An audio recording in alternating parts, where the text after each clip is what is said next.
up, guys? This is the Real Sports Talk from Kansas City.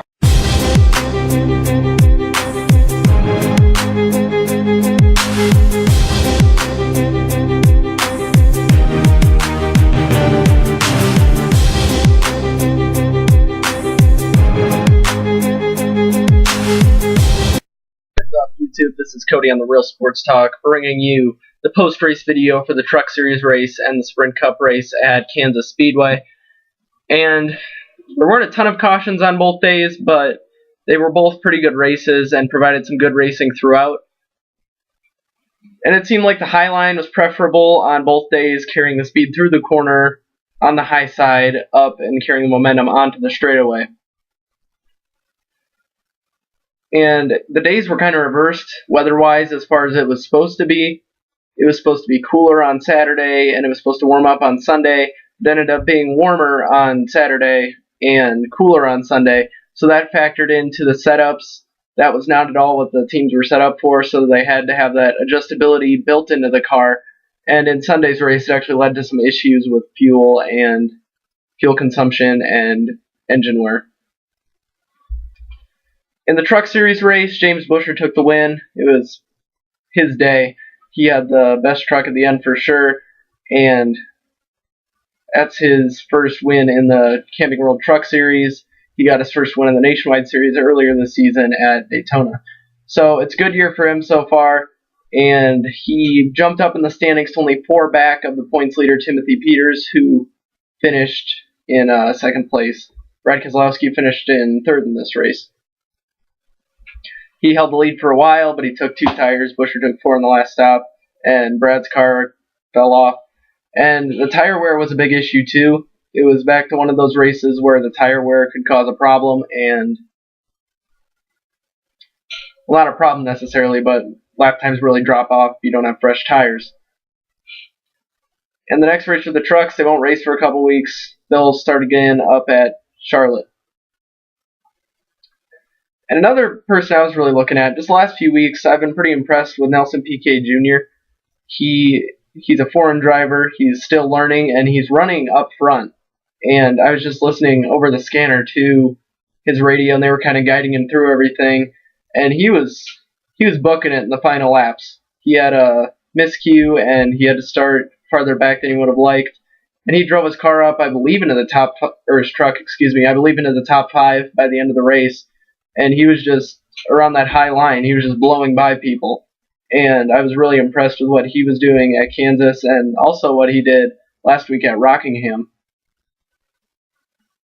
So he's a guy I'd look out for in the near future. Maybe not this year, but in the years to come, advance through NASCAR's ranks, because he's still very new in the series and he's still learning a ton, especially if you were listening like I was to the scanner. They were telling him, they were still giving him tips on how to drive. His spotter was helping him out what to do in certain situations. And I just like how he conducts himself too. He seems like a good guy. And on Sunday, the cooler weather, it was in the 50s. It was supposed to be in the 70s. Completely cloudy. It was supposed to be sunny. So that the setups weren't at all like what the teams prepared for. And that led to shorter fuel runs. Guys were running out of fuel on the track. And also Jeff Gordon, Mark Martin, AJ Allmendinger, just to name a few, had some engine problems as well, dropping cylinders or just having issues with their engines or equipment. And there was great racing off of restarts, but there were only 3 cautions in this race, so there weren't that many restarts, but you saw that the tire differences and on those restarts and saw the difference that made, and you also saw some good racing toward the end, especially on the green flag run. On that last restart, Truex said he just had some bad tires. He was class of the field all day. He was running very well. And on that last run, the sun started to come out, and they had been racing on a shaded surface all day. And Denny Hamlin, on that sunny surface, really rode better on that warmer track temperature than Truex did. And the sun kept on peeking in and out of the clouds, so it was interesting to see how Truex would actually catch Hamlin when the sun wasn't out, and then when the sun was beating down on the track, he would lose a little ground. It seemed like once the tires got older, though, Truex was better, but Hamlin was able to hold him off for the win. Truex really came on strong, and I think he deserved the win, but he obviously did not get it, and Hamlin was able to get that win. So just to give you kind of a rundown of the positions, how guys finished. There weren't really any notables outside the top 25,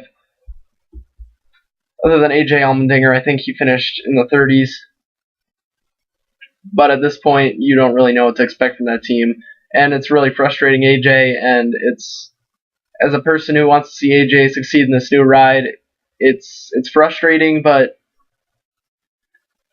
I'm not an AJ Allmendinger fan by any means, but I like to see good drivers in good equipment do good things, and AJ's just had a rough year with that. So Denny Hamlin took the win. Martin Truex Jr. finished second. Jimmy Johnson put in a strong performance, came in third. He's inching his way back up there in the point standings, up to sixth now.